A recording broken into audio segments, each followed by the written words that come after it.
Good evening, folks.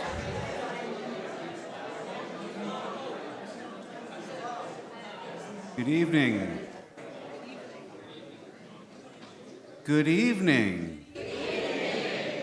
There we go. Well, how have you liked the weekend so far?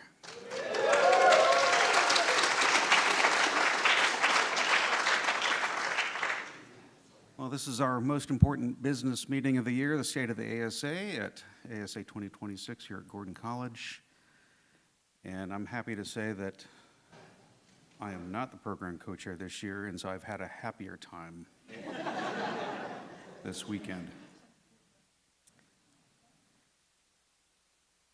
On our agenda tonight, we've got my report as the board chair. Vicki and Janelle are going to give the executive team report, followed by recognition of the class of 2026 fellows, a special time of honor for our 50-year members, remembrances of those who have embraced the arms of Christ in person, the CWIS Award, followed by the Early Career Scientist and Campus Minister Awards, an early career testimonial, scholarship recipients and an appeal, and then, well, I think we can let the cat out of the bag with that one, ASA 2027 at Point Loma Nazarene. Who did this slide?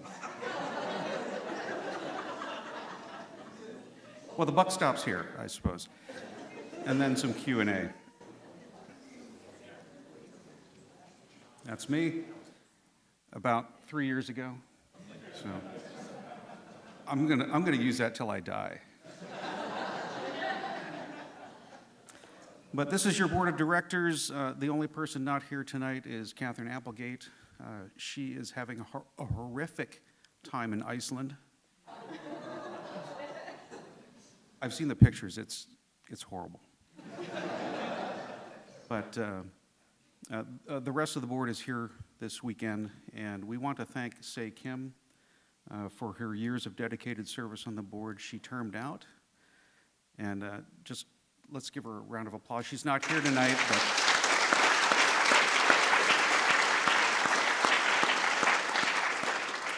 but many thanks to Se.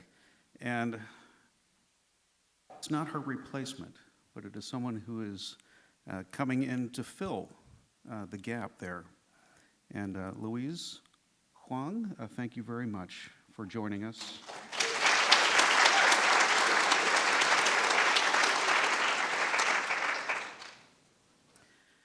So what have we done in the last year? It's not just those two things, I promise. One of the things that we decided to do last year was to be self-reflective as a board and to conduct a self-evaluation. And I'm happy to say we actually conducted our second 2 years in a row. I'm very pleased with the outcome of how we assessed ourselves. We did have some outside input from the executive leadership team, and I'm happy to say that the board scored higher than the ECFA average.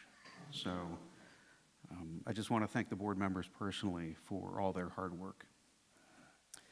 We also progressed the board's strategic planning process, and we were ready to go and release a draft version of this strategic plan and have listening sessions with our members. And we decided to stop for a second because we had a very unique opportunity, and that is to engage in the board leadership development program with the Murdoch Charitable Trust. And you heard from Romanita this morning.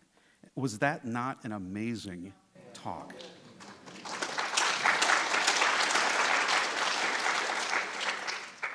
So it was about 3 days of very intense work and shepherding and training, and we developed a list of top 5 things for the board to consider. The list was long, and you can't boil the ocean in one shot, so we decided to do just a teaspoon at a time, and so we've got 5 teaspoons here. We need to create viable executive leadership succession plans. Barring advancements in cryogenic technology, we cannot keep Vicki and Janelle here forever. So, and also, what happens if they're traveling together in Alaska and they get hit by a glacier? We've got some serious shoes to fill, and what do we do then? So we're actively working on that. We're creating a strategic plan, and we're incorporating organizational theory of change. And one of the questions that they really pressed on us is, what needs to change to make the impossible possible? If you think back to the creation of NASA in 1958, what year did Kennedy promise we would put man on the moon before the end of the 60s? 1961, 3 years. Imagine an organization like NASA, 3 years old, and Kennedy comes out and says, we're going to the moon in less than 9 years. They made the impossible possible. So let's not restrict ourselves to just getting by. We also wanted to institutionalize a 3-year board calendar. It's real easy to plan a year out. We've kind of got that rhythm, but we want to look even further out, 3 years. And so we're going to try to use some collaborative space to do that as a board. We're reviewing our committee structure. Some of the committees have already started institutionalizing term limits, so we get a fresh set of ideas into those committees, and also looking at the reporting horizon. Let's look out 75% into the future. And 25% of that reporting would be what we've done in the past and what obstacles we have now. And we're also looking at creating a program committee to evaluate the effectiveness of current programs. What's working? What isn't working? Where can we better invest our money to make the biggest impact? And so those are our top 5 goals over the next year. One of the other things that the Murdoch Trust made us relook at is our mission and our vision statements. And I want to show you the old mission statement and then what we as a board hashed out Thursday afternoon. Current mission statement reads, to interpret, integrate, and communicate the discoveries of science with insights of Scripture and Christian theology. We wanted to go a little further than that. To inspire and equip a community that integrates Christian faith and science with excellence in order to serve the scientific community, society, and the church to the glory of God.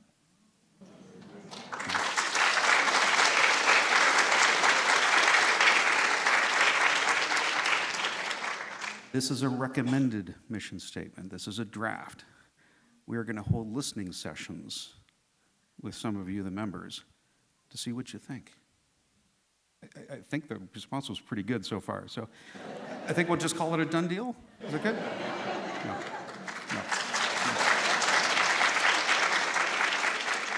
Now, there's a lot more people who are not here tonight, so we need to take their opinions into account as well. For our vision statement, honestly, didn't read like a vision statement. Fellowship of Christians in the sciences that support our members' spiritual, intellectual, and professional formation to serve society, science, and the church. It's kind of what we do. It's not really a vision. We're not casting something into the future and shooting for it. What can we do? Show the world that Christian faith and science are mutually enriching pursuits. That's not just us. We're preaching to the choir. It's not just our churches. We're preaching to our denominations. It's not just our labs and our institutions. It's the entire world. That's the impossible vision. And how do we get there? We don't know quite how to get there, but neither did NASA know how to get to the moon. So, we also relooked at our values. We have 3 values. What are they? Intellectual humility, radical hospitality, no board members anymore, courageous curiosity. We found two that are more important, we think. Gospel faithfulness and scholarly integrity. So they recommend to us that we have 3 to 5 values, and we had 3. We figured, why not add 2 more? So those are the 2 more that we would like to add. Again, all of this is provisional. All of this is draft. We want to hear from you. On the theory of change, who's familiar with theory of change? Just a few. Point A to point B.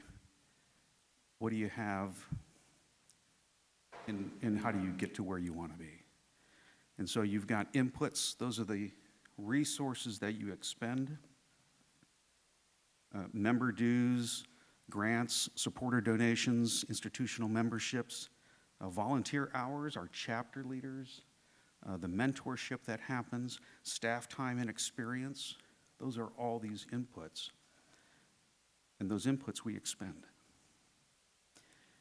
Our activities, what are our programs and our initiatives? We have the annual meeting, we've got our monthly diving deeper sessions. Oh, what did I just say? Diver deeping? Well, we can have those too.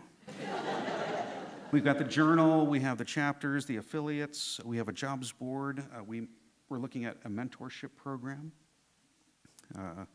Marketing and communication, student retreats. Those are the activities. And all of that is part of the mission. Then we have the outputs. What are those direct products? How many people did we match up in the mentorship program? How many participants did we have in the annual meeting? How many member-published books and peer-reviewed articles were an output of our activities? There's just a lot of those direct outputs. But those aren't the same as outcomes. What are those behavioral and status changes that need to be made to have an impact? So we need to think about those. And that impact is long-term systemic change to reach the vision of showing the world that science and faith are mutually enriching pursuits. And the board and the executive leadership team and the rest of the ASA team, we can't do it by ourselves. A lot of this is going to come from you. And so we're going to need your help as we craft this strategic narrative and the plan. So before we get to the executive team report, on Thursday the board got together, and for the entire afternoon our dialogue with each other was recorded.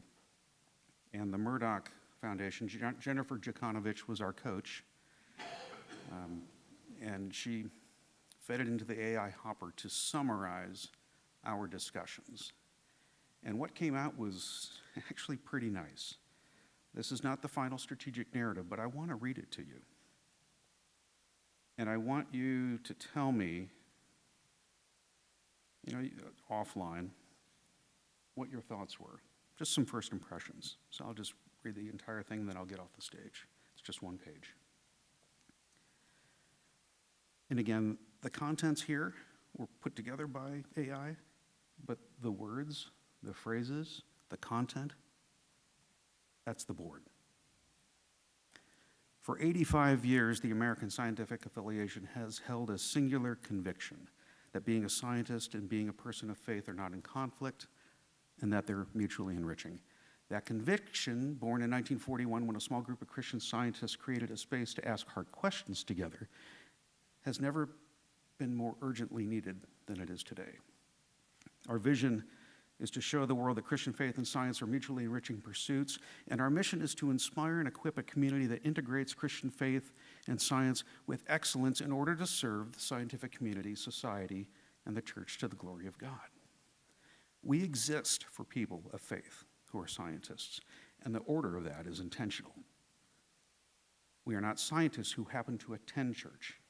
We are Christians grounded in Scripture, animated by faith, compelled by intellectual integrity, who have also been called to the pursuit of scientific knowledge. That combination is our identity. our community, and we are a gift to the world. So our contribution is distinctive. In a landscape crowded with organizations that tell people what to believe about science and faith, ASA does something different and something harder. We teach people how to think. Through our peer-reviewed journal, our annual gathering, our fellowship, and our professional development, we equip members to integrate faith and science with scholarly rigor. And then we release them into the churches, release them into their labs, release them into their classrooms and their communities as beacons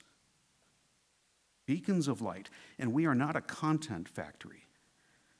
We're a people-forming community whose members go on to shape the content, shape the conversations, and shape the culture of the broader world.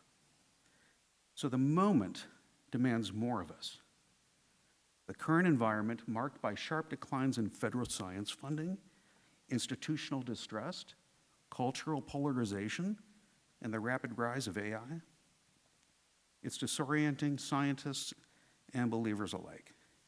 And people are searching for solid ground, and they need a community that will not panic, will not retreat into tribalism, and will not abandon either their scientific integrity or their Christian conviction. And ASA can be that community. We can be the rock. There's a catch. Only if we're willing to be seen. Historically, ASA has been humbled to a fault. We're analytically rigorous, we're intellectually serious, but we're largely invisible to those who need us the most. And that's got to change. Not by abandoning who we are, but learning to lean into it and share it. So we've got to issue press releases. We've got to cultivate journalists who cover religion and science. We have to use AI to make our rich archive of scholarship accessible to the high school student, the youth group leader, the first-year university student, a pastor navigating questions from a frightened congregation, I might add. And we must welcome scientists whose careers are in transition and show them that their gifts matter beyond the lab. We must pursue the next generation, particularly Gen Z, a generation that's been shaped by adversity and, as many believe, generally hungry for meaning. So our position in the service environment is this. We, the ASA, are the integrators. We're the connectors. In a field of organizations that have agendas, we're the organization without one, except to help people grow. That is rare, that is needed, and if we rise to meet the moment, the ASA will no longer be a best-kept secret. So cast hope, build trust, and transcend the moment.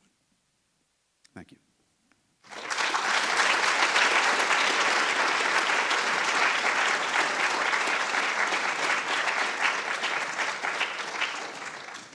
Thank you all, and I get to talk about, yeah, that's the right one. Matches down here. It's good to look down here too. Talk about what we've been up to the last year, and I'll talk about a few things, and then Vicki will talk about a few things. First, we have been continuing to work on capacity building efforts, and sort of in line with what Mike said, our goal is to build your capacity and the ASA's capacity to do that in order to serve you. So please, first of all, look at the opportunities that we provide. A lot of information comes out. I encourage you to look at it. So we would love to have more people take advantage of our regional funding for different events, including one-day conferences. So if you're in an area where not many people can come to the annual meetings, please consider having a one-day conference and let us support you in that. We continue to have Collins book clubs go on and on and on. We think we're through the cycle and then we get another one, and I believe there's going to be another Zoom session with Francis Collins for the book clubs. We approach everything that we do with the idea of leadership development. within our members. And that's part of that rotation of committee members so that we give more people the opportunity to participate in committees. And the Lamoureux class on hermeneutics is part of that development. And so look for those opportunities. And then especially Dana working with the affiliates and the local chapters to try to build up the leadership there. And of course, we continue to collaborate with many other organizations. And an example of that was yesterday, Vicki and I met with representatives of a variety of different organizations, and we had a very good discussion about how we can serve one another, because we're in this together. So we continue to do that, and let me just say how important campus ministries are to our success. InterVarsity, Christian study centers, all of these places. Thank you if you work for campus ministries. For many of our oldest members, they found us through InterVarsity when they were grad students. So it's just so important for us to have the partnership with you. Then just to say a few things about member support services. We have institutional memberships now, and several institutions have taken advantage of this. And these are memberships that are really enhance the value of a membership. So it's like a Christian college or university can get an institutional membership, which includes a cluster of individual memberships, but also access to posting a job on the Career Center, advertising, or having a table at the annual meeting, and a variety of other things. So I encourage you, if you come from either a college or university or a nonprofit, to go and look at these institutional memberships. We really desire to be able to better support institutions. So a Christian college, just like the hermeneutics class, try to support them in their development of faculty and students. We continue to have vocational workshops, and a few possible topics this coming year are around vocational transitions, living and working abroad, and we may have one on dual careers that came out of the workshop last year at the meeting. Reminder that we do have a career center. If you are somebody who is looking for a job, please upload your resume or your Vita. And if you have a position that you are advertising for, please come to us and post it on our Career Center. The Career Center doesn't just attract people within the ASA. It's part of a network, so it really goes much more broadly than that.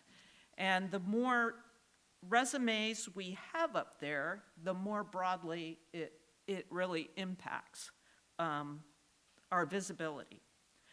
And then just something on the Winter Symposium. The date this year is Friday, January 29th in North America at 8 o'clock Eastern Time, because we are partnering with our New Zealand and Australian counterparts. So if you see the Saturday on here, that is not us, that's them, right? And the topic is going to be disability and the church. And we have Nathan Grills, who is a public health physician and from Australia, who will be our speaker, and Mark Strand will be the moderator, and then we'll have several panel members. So please, for those of you who are from chapters, make sure you note this and start planning for a watch party during that Winter Symposium. We continue to expand our affiliates and chapters, and I am just really thrilled that we have 2 new student chapters, both in the southern United States. So one at Gardner-Webb University and one at Samford. So, and affiliates, new affiliates that develop. So if some of you are interested in developing local chapters and you don't have one where you are, please talk to Dana. And if your local chapter is sort of dormant since COVID, talk to Dana, because we are always looking for local leadership. And also referred to by Mike, we are working to expand our reach and raise our profile. So Kathy Speronis is our marketing person, so she does more than teach line dancing, even though she's very good at that. Our social media growth has been great this year, and she always tracks the data, and she is finding that we are getting more people coming and looking at our social media who are not ASA members. This is really good news, because it says that we are expanding our profile and people's knowledge of us. Please follow us on these different mediums. And then we recently got an article in the Science Times that has quite a broad reach.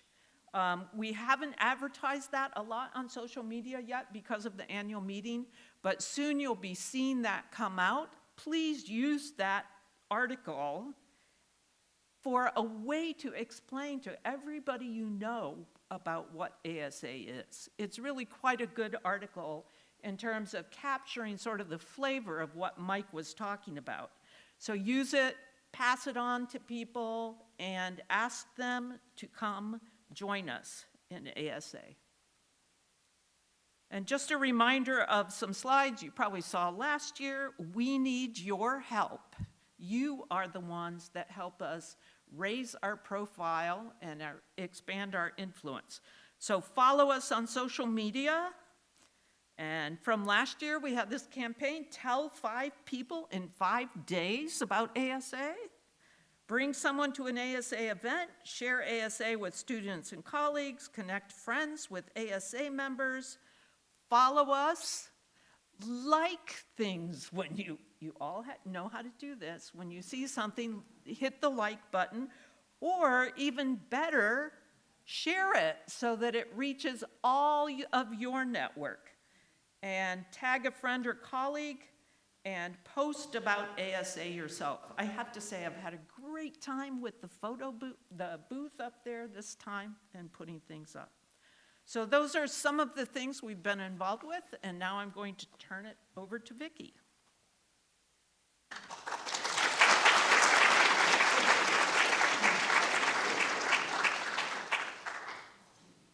Thank you, Janelle. I want to also welcome everybody that is joining us on the live stream tonight.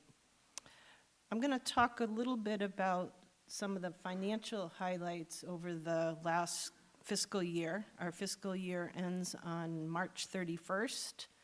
But before I do that, I just want to say that we have greatly expanded our team over the last since I've joined the ASA 14 years ago. I remember coming into the office and it was me and Randy and Lynn and Marty, and we had Jim Peterson working on the journal, and now we are up to a total of 14 team members that are what we call cross-functional and distributed. So some are in the Topsfield office with me, and some are working around North America. Our financial statements and budget have grown significantly too over the last 10 years. You'll see in the slide that our assets have grown from $583,000 in 2014 to $1.85 million 12 years later in 2026. The budget has more than doubled in that same time frame, from $350,000 to $750,000. We've purchased a new office condo, and I'll talk a little bit more about that on the next slide. Our legacy campaign was launched in 2022 at our Point Loma meeting, And we had a goal of $5 million when we launched the campaign, and we are absolutely thrilled to let you all know that we have just bypassed the $4 million mark on the campaign. We just received a 6-digit gift last week to bump us over the $4 million mark. So we're making really great progress with the campaign as well.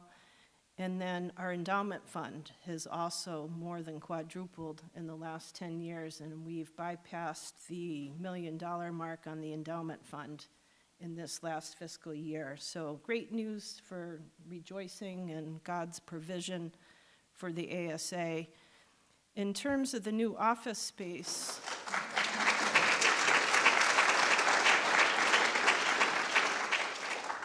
you may recall that 12 years ago, the ASA moved out of rental mode. We had rented offices in Ipswich. I mentioned in my opening comments Friday night that Bob Herman moved the office here when he became the executive director, and we operated in Ipswich for 35 years.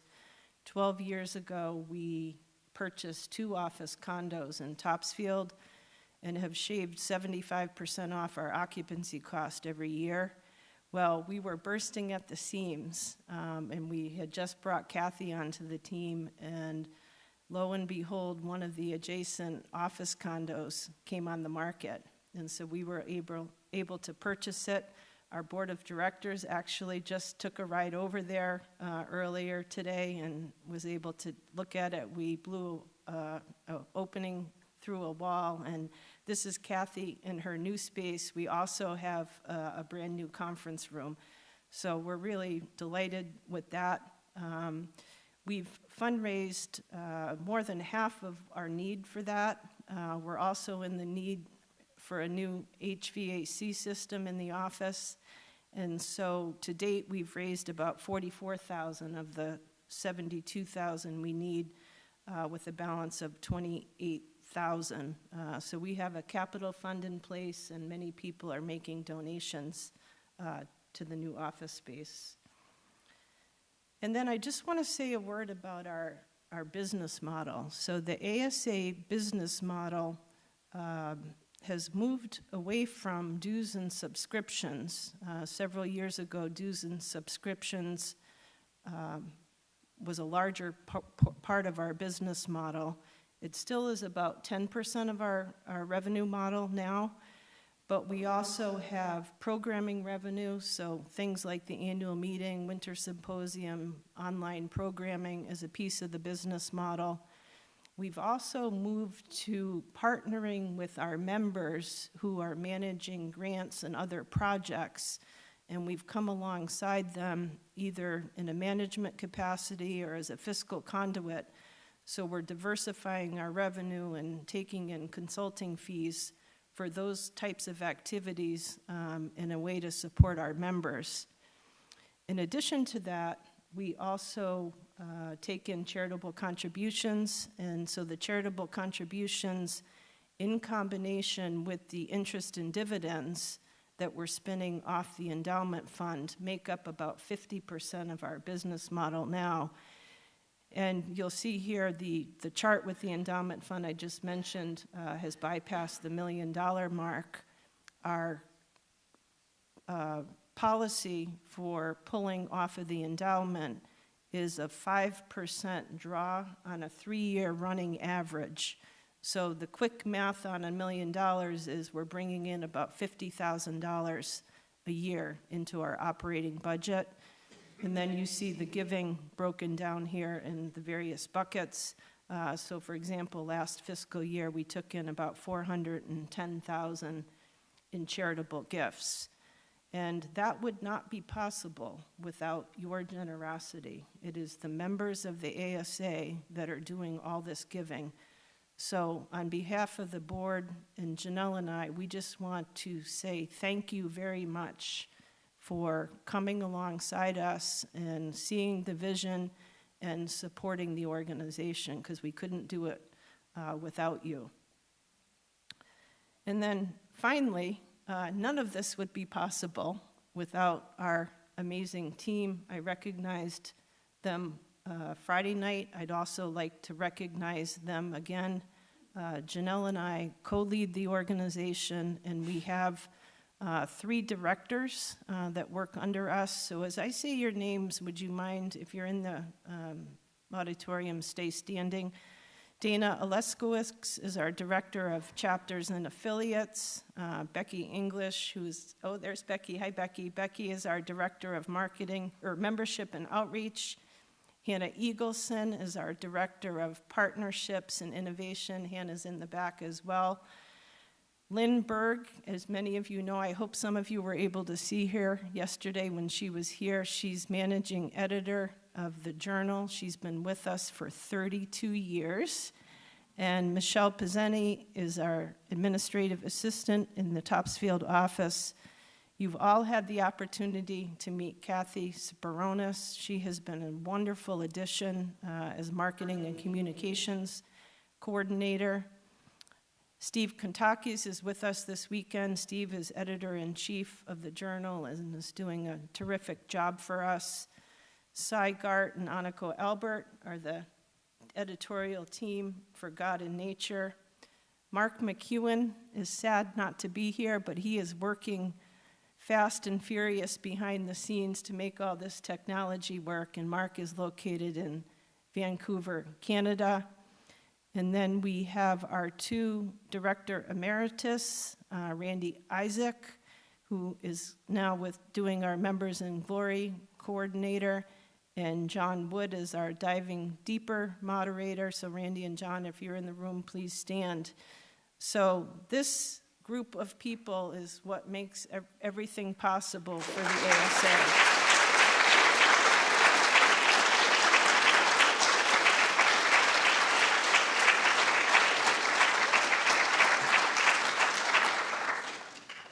And now I'm going to turn it back over to Janelle to induct our fellows.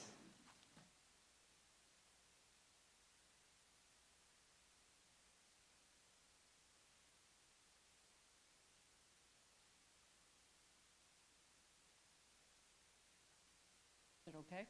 Okay. So it's my pleasure to introduce the new fellows. The ASA selects its fellows from among our members who have been part of our organization for 5 years or more and demonstrate a commitment to Christian service at work, at home, and through participating in ASA, CSCA events and publications. This year's 4 honorees reflect that devotion and the wide spectrum of backgrounds and interests which ASA and CSCA members represent. So they're alphabetical, so I will start with Noel Anderson, and after I'm done, my comments, I'll have Noel come up. Noel earned his PhD in computer engineering from Iowa State University. He went on to be a faculty in electrical engineering at North Dakota State University, followed by a long career in agricultural equipment industry, working for Concord, Case, John Deere, and in 2019, Noel was named a John Deere Fellow in Strategic Intellectual Property. He now works as a collaborative consultant and educator on invention, innovation, and technology. He holds over 240 U.S. patents. Many of his patents focus on agricultural equipment automation, and many relate to environmental sustainability in agriculture related to precision agriculture. He is a co-founder of the Red River chapter of the ASA and has been active in bringing issues of science and faith to his congregation. He is also the co-founder and president of the new ASA affiliate of Christians in Artificial Intelligence. So thank you, congratulations to all. Thank you.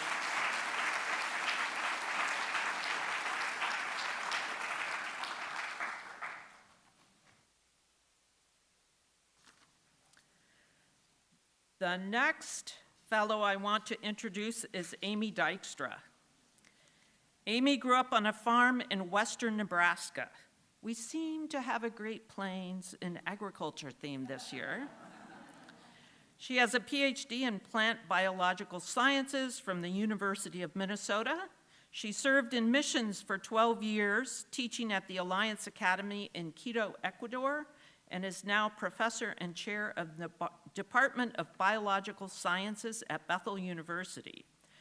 She studies the population dynamics of Echinacea, a plant native to the North American prairies, and has published in a range of academic journals, including Ecology, the International Journal of Plant Sciences, American Naturalist, and Restoration Ecology. She has also engaged her students in community-based service learning as a tool to developing the practice of ecological restoration. Amy was introduced to the ASA in graduate school as she struggled with the issue of evolution. She continued to use ASA materials to teach in Ecuador and in the US, pointing students to resources to aid them in their journey. She organized a watch party at Bethel University for the Winter Symposium in 2024 and joined and has been active in the North Star chapter of the ASA, serving on the chapter leadership team since the spring of 25. So come on down, Amy.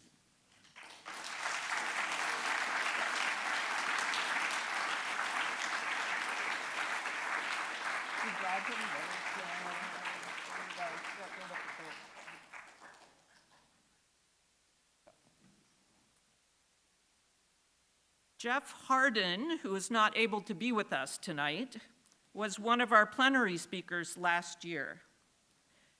He has both an MDiv from the International School of Theology and a PhD in biophysics from the University of California, Berkeley. He is the Raymond E. Keller and Waylon Nolan Distinguished Professor of Integrative Biology at the University of Wisconsin-Madison. His research, as we heard last year, was about cellular mechanisms that shape embryos. He's been active in speaking in Christian audiences about faith and science, served on the board of BioLogos, and also an advisor on the AAAS Dialogue on Science, Ethics, and Religion, and has also spoken at Christian study centers as well as Veritas Forum. So we will send Jeff his in the mail. So let's give him a round of applause.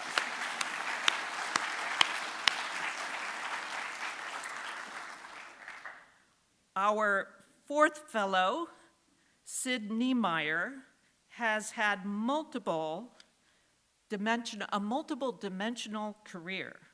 He has a PhD in physics from the University of California, Berkeley, and worked at Lawrence Livermore National Laboratory for 27 years. Toward the end of his time there, he began his role as executive pastor of his church, a role he continued full-time after retiring from Lawrence Livermore. And then when he retired from that position, he began his career as a mystery fiction writer, drawing on his science background, and I have loved his books, and I encourage you to go buy one out at his table. His research emphasized the application of isotopic measurements in multidisciplinary studies. As nuclear chemistry division leader, he began to articulate the post-Cold War need to develop a nuclear forensics capability and spearheaded its development at the international level. And that should make you curious about his books. So go ahead. Sid's career has not been the one that he planned for. Early in his adult life, he had to confront his assumption of a contract with God that seemed to say, if I'm a good Christian, all will be well, and I will not have many challenges. Instead, life's challenges have led him to realize that God has been shaping him in ways he was unaware of, and teaching him to depend on God for today and the future. And through that experience of love and grace, has made him a more compassionate person. So I would say that Sid brings the mind of a scientist, the heart of a pastor, and the creativity of a science fiction mystery writer to all he does. So come on up, Sid.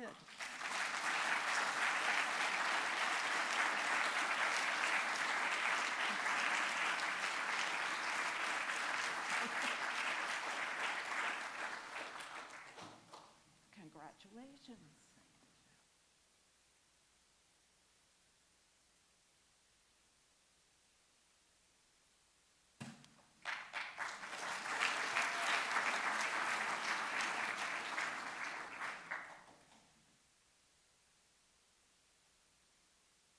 It's a tradition at the State of the ASA each year to recognize our 50-year members. And we have a number of them on the slide, including John Buckwalter, Peter Corfield, Richard Hurd, Glenn Holt, Randy Isaac, Richard Johnson, Kathleen Lewis, Esther Martin, Bruce Schweitzer, David Singinga, Gary Thornburn, and Nolan Van Galen. Two of these gentlemen are with us tonight, Randy and Bruce. And in addition to that, we also want to recognize two of our 60-plus year members that are also with us this weekend. Our first one is Dick Wright, who I mentioned last night. Dick has been a member for 65 years. He was with us earlier this afternoon. He's not with us this evening. But Bill Yoder is with us tonight, and we're delighted to have Bill with us. Bill is a 61-year member, and I remember my first ASA conference at ORU, you received your 50-year certificate. Bill got his undergrad at Pennsylvania State University and attended grad school at the University of Pennsylvania and received a PhD in engineering. Bill first heard of the ASA from former executive director Don Monroe when he was in undergrad, and he and Don were in a quartet together through InterVarsity. And so that was his first introduction to the ASA. Bill has participated in our engineering affiliate group for many, many years. He spent his career at the Midor Corp here in the Boston area. He lives in Chelmsford, Massachusetts.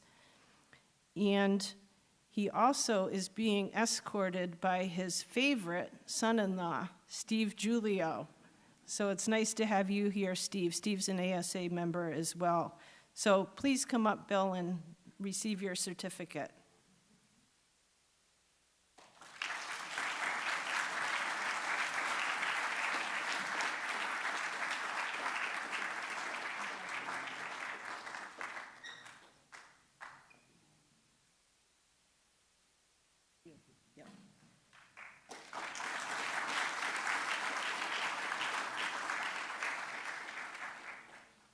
Next, I'd like to recognize Bruce Schweitzer.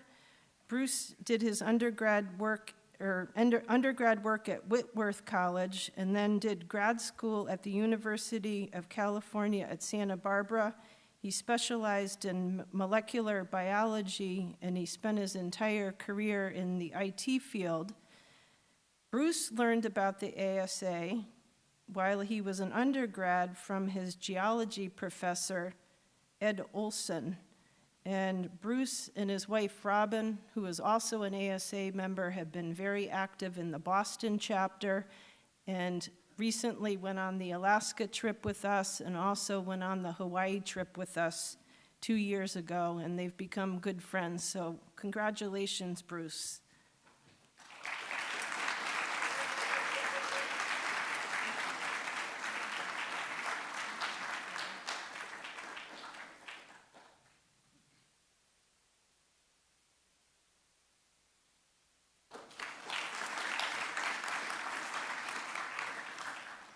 Next, I'd like to recognize Randy Isaac for 50 years of ASA membership. Randy did his undergrad work at Wheaton College, and he holds a PhD in physics from the University of Illinois at Urbana-Champaign.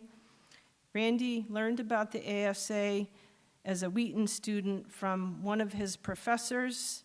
He spent a 28-year career at IBM before coming to the ASA in 2005 as the executive director, and he held that role for 11 years and has since held the role of director emeritus.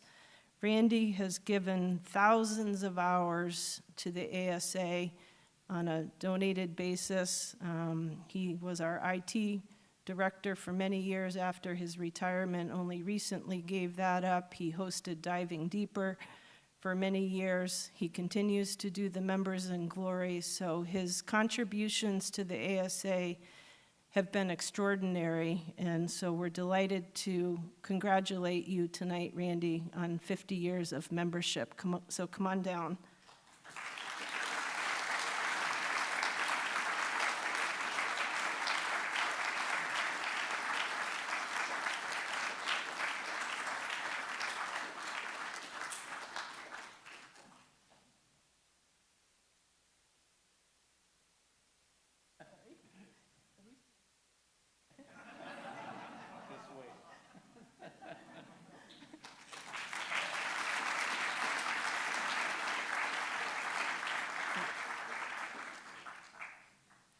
It's also a tradition at the ASA, State of the ASA, to remember our members that have passed into glory over the last year. And you can see on the slide, there's a number of them. Lawrence Collins, Jimmy Davis, Don DeGraff, Ben Doobie, Roger Griffione, Eugene Jekyll, Edwin Carlo, Miguel Martinez, John Munday, Maureen Nelson, John Richardson, and John Van Dyke. So we will take a few minutes now. If anyone has remembrances of any of these people, if you would like to stand and very briefly, say a few words of remembrance on any of these people. And then we'll have a moment of silence.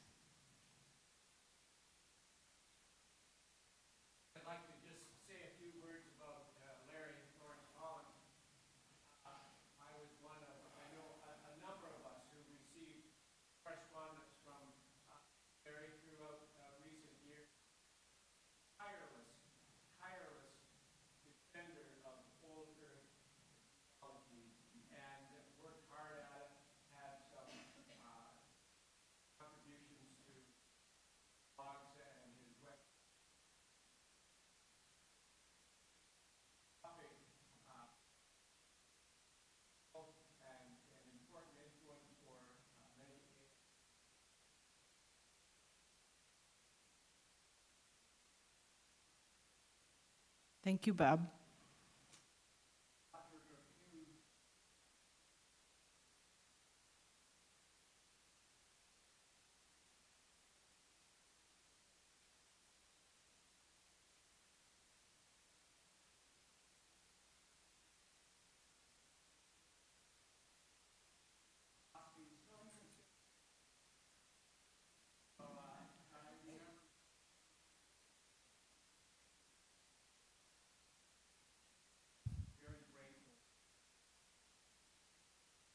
Thank you, Sid. Hannah. Last year, I did not know Ben Dubé before that, but someone introduced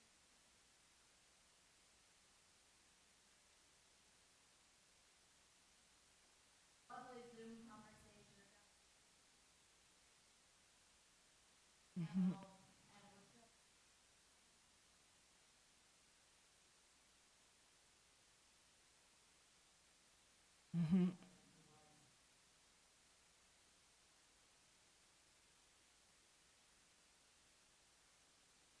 Thank you, Hannah.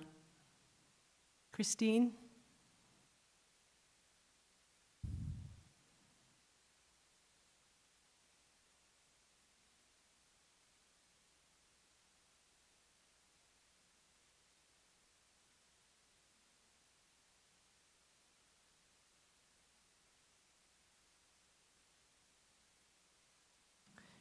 Thank you, Christine.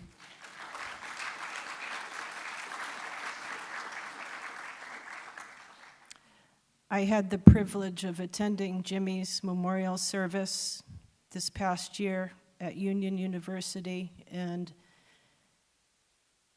it was a wonderful service. Jimmy was a wonderful man, and he made many contributions to the faith and science dialogue. He was a chemist and spent most of his career at Union University. I had the opportunity to meet many Union University faculty members, the president, the provost, and they had wonderful things to say about him. Jimmy also co-authored several books with Hal Poe. Many of you know Hal. Hal's a theologian, and they were the best of friends. Hal gave the eulogy at Jimmy's service, and so Jimmy made a significant impact in the faith and science sphere and was just a wonderful man of God. He also served on the ASA membership committee and was an ASA fellow. And we just appreciate you being here this weekend, Christine. I'm sure it's bittersweet for you. I also want to say that we recognize our members in glory on the website. I mentioned that Randy maintains that, so if you ever have an opportunity to go to the website, I think it's something really special about the ASA. And we also recognize those that have passed into glory in our newsletters as well. Anybody else want to say a word? Paul, go ahead.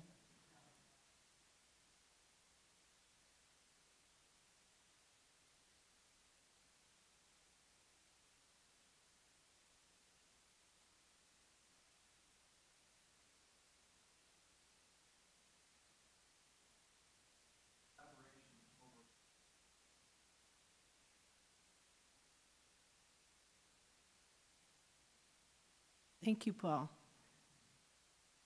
Any final, John, go ahead. Anna's already given a shout out to Ben Doobie, right? Anybody who knew Ben, he lights up a room when he walks in. I first met him at Eastern. Wow, what a privilege to meet him. I'm sorry to see him. I was looking forward to seeing him. Yeah, yeah.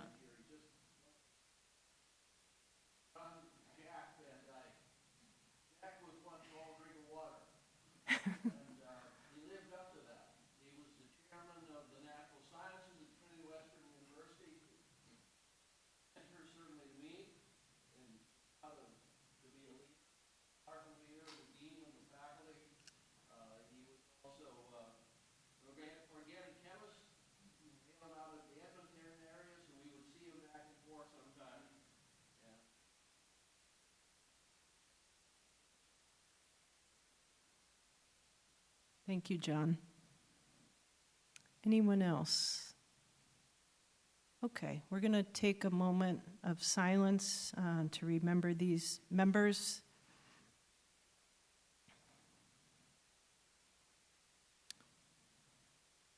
Ecclesiastes 3:2 says, "There is a time to be born and a time to die, a time to plant and a time to uproot. For our members in glory, Lord, hear our prayer." I'm going to invite Dana up now.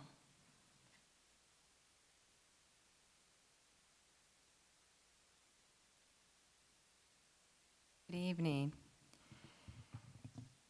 On behalf of the leadership team of the Christian Women in Science, which includes Veronica Franz and Becky English, as well as Sarah Gall, I'm honored to present this year's Marie H. Berg Award.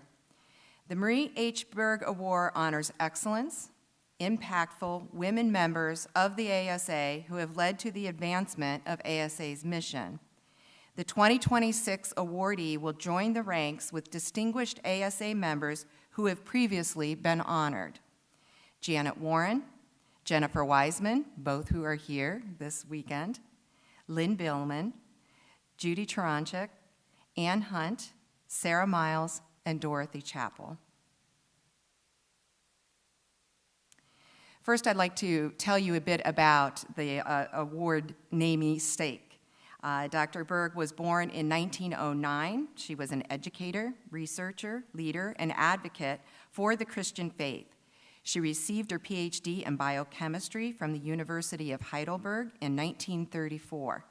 And she held professional appointments at Hamline University, University of Minnesota, Northwestern College, and Metropolitan State Junior College. Dr. Berg's research related to biochemistry of various human diseases. Later, she turned her attention to fire science and the chemistry of combustion of plastics and other materials. She published broadly and became a fellow of the American Association of the Advancement of Science, where she also served on their committee for encouraging women to enter science in the 1950s and 60s. Dr. Berg was the first woman ever made an honorary fire chief of the city of Minneapolis, as well as she was quite the character, so we've heard. Dr. Berg became a member of the ASA in 1961 and was the first woman to be appointed on ASA Fellow, as well as the first woman to run for the Executive Council, though unsuccessful, in 1980. She served as the president of the North Central Chapter of the ASA and was involved in the membership committee at the national level. At the time of her run for Executive Council, the ASA leadership stated, "We are grateful to Marie Berg for her faithfulness to Jesus Christ and for the energy that she has channeled into ASA causes." Dr. Berg integrated her faith and science daily. She also reached out to offer the gospel of Jesus Christ to others and served as a model for blending human concerns with our technical work. Dr. Berg was faithfully an ASA member up until close to the time of her passing in 2007. She is now in glory. We honor her devotion to the advancement of the ASA by recognizing the 2026 recipient of the Marie H. Berg Award this year. And this year, we recognize Dr. Deborah Harzma.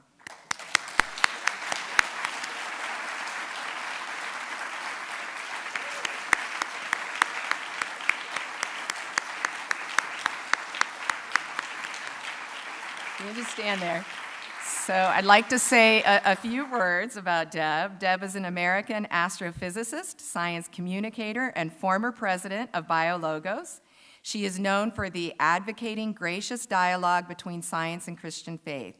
Deb is former professor and chair of physics and astronomy at Calvin University. Her research spans galaxy clusters, dark matter, and the expansion of the universe. And anyone who has talked to her knows this. She is a co-author of book Origins, promoting scientific literacy and harmony between scientific and theological perspectives, along with many other publications, including in Christianity Today and Sojourners. Deb is currently the executive director of the International Network for Christian Higher Education.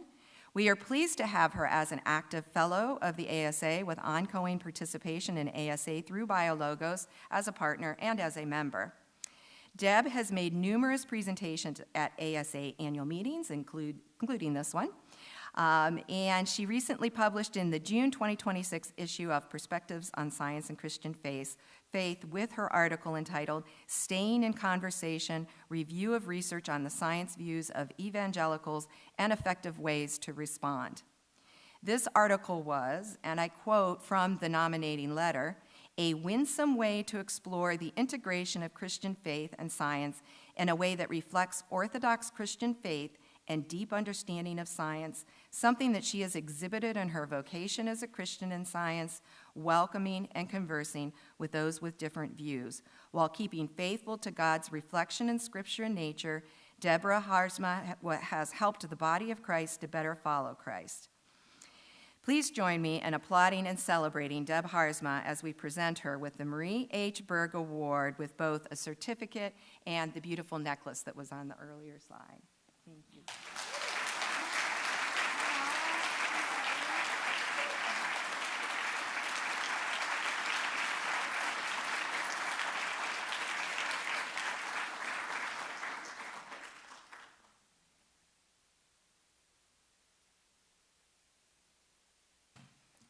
Hello, I have the pleasure of giving you a very brief update on early career and student activities as Director of Partnerships and Innovation for ASA, and also celebrating our Early Career Award and our Campus Ministry Award. We have been thrilled to see very rich growth in both early career numbers. I believe we were at 67 at the start of this conference for this year, and I think it's gone up even in the last few days.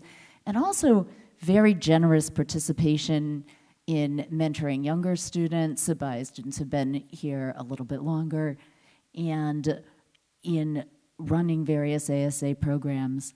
I also want to take a moment to celebrate those who have become full members in the last 5 years, whether you're a student early career member who has reached the point where you're ready to do that, or whether you're someone who has joined or rejoined. I often hear that we have real conversations in the ASA, and the reason we have them is because you're there for us with your ideas, your membership, and your support in many ways. So let's, if you have joined as a full member in the last 5 years, please stand up and let's give everybody who has done that a round of applause.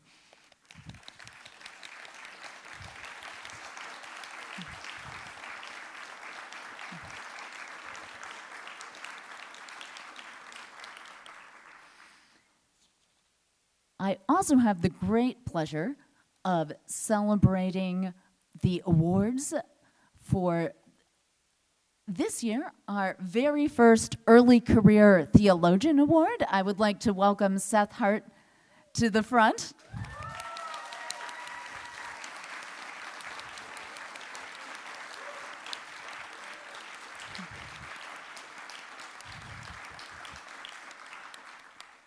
So as you may guess from that enthusiastic outpouring of support, Seth was nominated by a fellow early career member for this award. And also, when I spoke to a more senior member of the network a couple of years ago and mentioned having recently had a conversation with Seth, that person said, "Oh, Seth is going to win awards." So I expect that that prophecy will come true in many ways, but we decided to get a jump on and be among the early ones and to celebrate his work, connecting many faith and science ideas. My slides are in the wrong order. I do apologize. You can see that he specializes in the relationship between biology and theology, that he studied under Alistair McGrath at Oxford and earned his PhD at Durham University, and is the author of a very exciting monograph, which you should seek out, and book review editor for the theology section of PSCF. Seth, I am very pleased to award you as our first early career theologian honoree.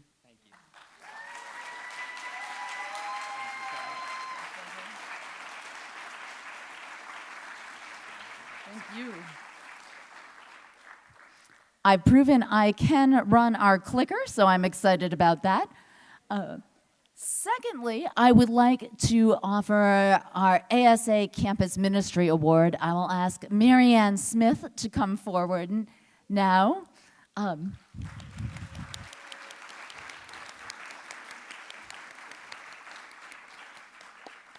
Marianne is one of the most innovative and entrepreneurial campus ministers I know. She has planted many chapters in the Boston area. She's served at MIT and at Brandeis, and she supports a wide range of ways of encouraging students.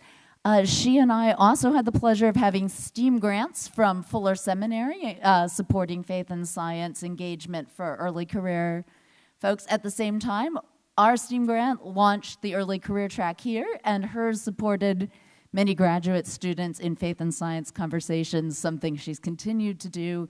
And she has a degree in environmental science herself and is a very active participant in conversations about the environment this week.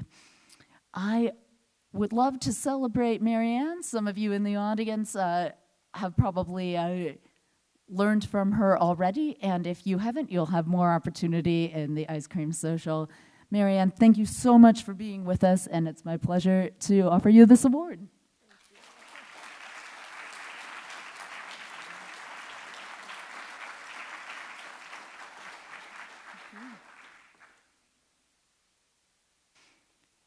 And with that, I will invite Vicki up to introduce our next speaker. You may have noticed that Peter Story was one of the members that stood up when Hannah asked those that have transitioned from student membership to full membership. Peter has been an ASA member for 10 years now, and it's been a family affair in the Story family. As you know, Craig, his dad, and his mom, Kelly, are both members of the ASA, and yesterday, I was upstairs on the second floor, just taking a little break, and in comes Kelly with Peter and his wife and his two adorable little children, and they were looking at the stuffed animals up on the second floor. So Peter has become a father to two, with one on the way.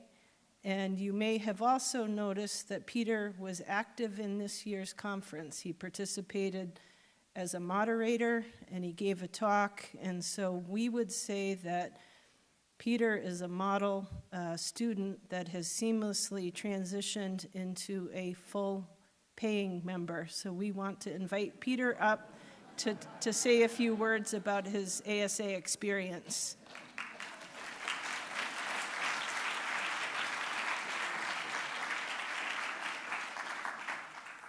Hello, everyone. The student has become the teacher. I'm now a professor. I'm a professor at Clark University in Worcester, which is about an hour west of here.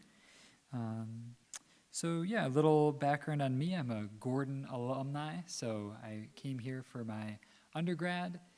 Then I traveled a bit to Pittsburgh to work on my PhD at Carnegie Mellon, and now back to Massachusetts. So happy to be back.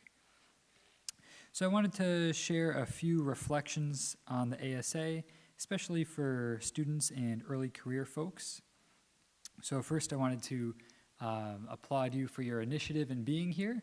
I think maybe a lot of us young folks feel the inertia of sort of being at home and just watching Netflix and just solitary entertainment, especially as scientists. There's probably a lot of introverts among us, and so the inertia is even stronger. But I think as Christians, we're really called to come together and take advantage of opportunities like this. And it's really what you'll remember, right? Are you going to remember the weekend you spent at home watching a show on Netflix, or coming out and having a lot of great conversations and listening to great talks? So second, for students especially, taking advantage of the opportunity to network is super important. So getting that first internship, that first job is the hardest thing. And trying to do it all digitally is going to just get harder and harder, because I am getting constantly emails that seem to be automated, people asking me to be my PhD student when I don't even have a PhD program at my school. And so you'll just get lost in all that if you try to do everything digitally. So making those face-to-face connections is really great. For myself, my first job was at Christian Book Distributors, and I made that face-to-face connection through one of the members of that department being my youth group leader, and then I met them again at a computer science club event at Gordon. And so face-to-face connections are the most surefire way to start off your careers. Third, I wanted to mention where life takes you is going to be unpredictable. So you have to apply to many places, and you may end up moving cities, and it can be really isolating to move to a new place. Even when you've started attending a church, it can be hard to connect. So if you have this community, the ASA community, and you just maintain that community, that's a great thing, to be part of multiple faith communities and to carry that with you as you may move to different places. And fourth, I wanted to reiterate something that was brought up by Dr. Deborah Harsma about how there's this increasing divide in our country, right, between the left and the right. And I think everyone here has the gift of being able to speak the languages of people on both sides. And we've got to learn to live with each other. And so the ASA and all of us are in that unique position to help bridge that divide so we can live peacefully and productively with each other. And I wanted to close with a few calls to action. So first, I think you should all think about who's one person you can tell this week about your experiences this weekend. Someone that you can introduce the ASA to them, and then once the recordings are out, maybe you can share one of the talks that you thought would be really interesting to them, and just sort of spread the good news of the ASA to more people. And secondly, of course, to renew your membership. So how we spend our money is basically what we're voting for, what things we want to continue. So sometimes when you spend your money, you're like, I feel a little bad, like buying a fancy pair of shoes or something. Other things, you spend your money and you can feel good about it, and the ASA is one of those things, right? You can feel good about supporting this organization just as part of a good steward of your money. All right, thank you everyone, and I look forward to seeing you later.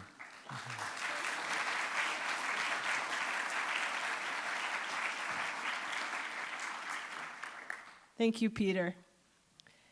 Last night, at the conclusion of our evening, you may have noticed all the student and early career scientists that came forward. I mentioned there was about 70 of them. And that is possible because of the generosity of you. We gave out close to $40,000 in scholarships for students to attend this conference. Our registration fees for students is waived, so students don't pay a registration fee to come to the meeting. And we also offer 50% scholarship on meals and lodging. If they are presenting a poster or a abstract, that scholarship increases to 75%. So again, we've given out about $40,000 just for this conference alone. Our student memberships have increased dramatically over the years. We have close to 370 student memberships. Those are also complimentary to students, and we fundraise for those as well, and that's not included in that $40,000 number.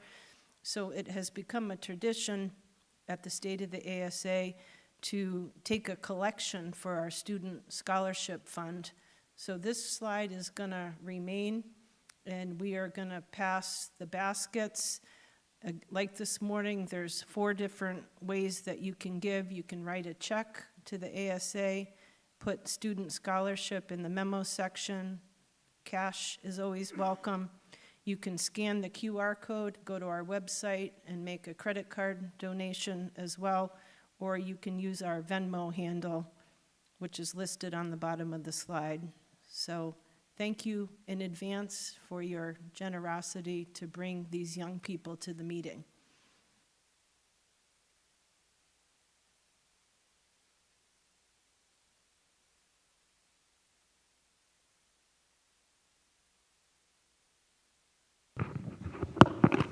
Thank you.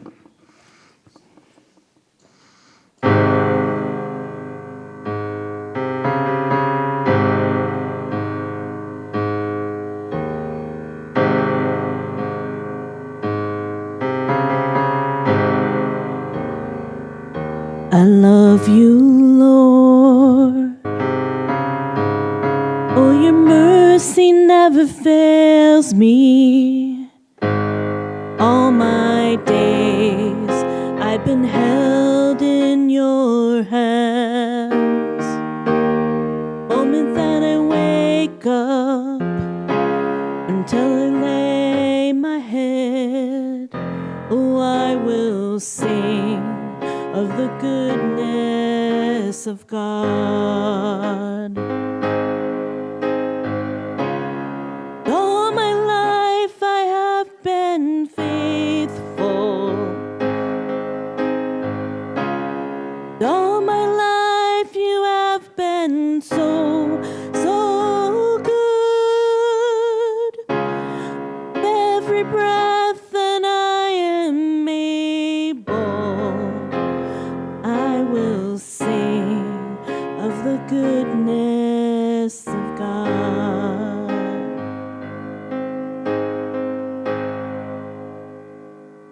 I love your voice. Have led me through the fire, darkest nights. You are close like no other. I've known you like a father. I've known you as a friend. And I have lived in the goodness of God. And all my life you have been faithful. All my life you have been so, so good. With every breath that I am able, oh, I will sing of the goodness of God. Your goodness is running after, it's running after me. Your goodness is running after, it's running after me. Life laid down, I surrender now. I give you everything. Your goodness is running after, it's running after me. 'Cause all my life you have been faithful. All my life you have been so, so good. With every breath that I am able, oh, I will sing of the goodness of God. Oh, I will sing of the goodness of God.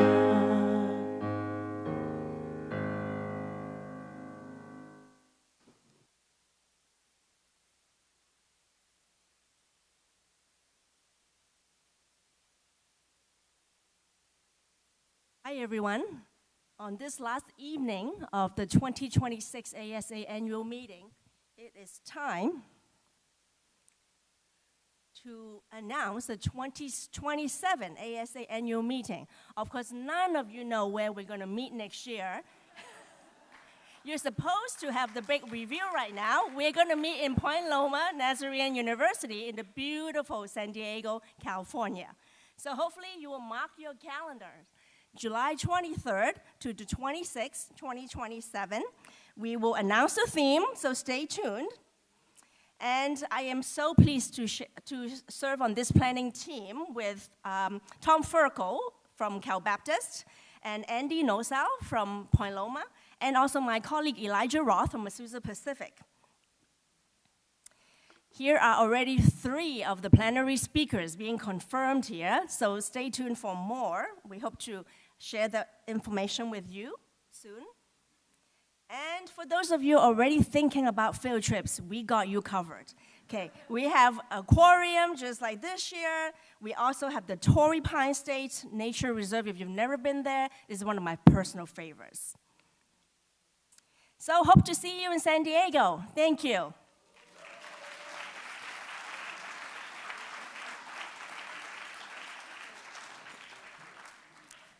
Thank you, Louise. We are going to conclude our State of the ASA. Before we do so, I want to make mention of a couple of activities in the morning. Dominic Kalsmer is going to do our 6 a.m. morning run.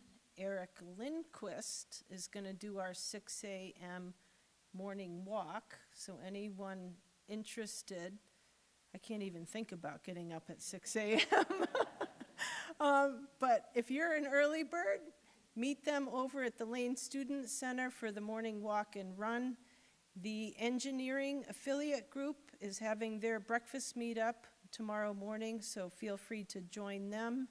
And worship starts right here at 8:15 in the morning. And right now, we are going to go into the intervarsity reception, and Hannah and her team will have a few words to say, and we're going to have more ice cream tonight as well. So join us up in the loggia.